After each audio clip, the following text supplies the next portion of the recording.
Gernika Lumoko udalak, hiribilduko kaleak eta plazak hobetzeko planarekin darrai, oinezkoentzako herri atsegin eta erosoa mantentzeko asmoa dago. Horixe zehaztu du Jose Mari Gorroño alkateak.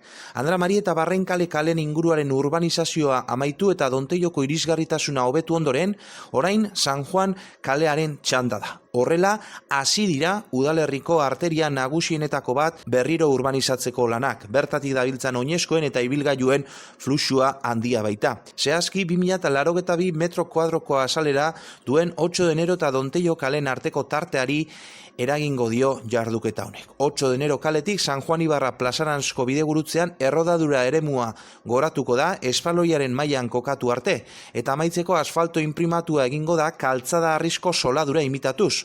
Pasabide hori oinezkoentzako lehentasunezko gune bihurtuko da, eta gainera ibilbidearen desnibelak ezabatuko dira, merkatuaren eta San Juan Ibarra plazaren arteko irisgarritasun baldintzak hobetuz, eta Fernando Abaunza, Elbira Iturri eta Domingo Bernaola kalekin multzoa sortuz. Horixe, Jose Mari Gorroño Gernika Lumoko alkateak esandakoa.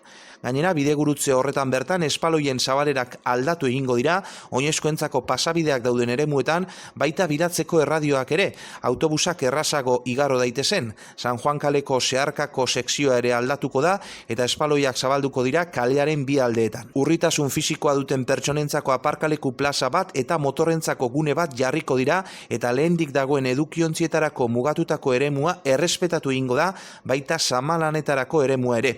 Lanak amaitzeko, dagoen argiztapena berritu egingo da. Jarduera honen aurrekontua 282.522,33 eurokoa izango da, 3 hilabeteko epean lanak burutzea espero da.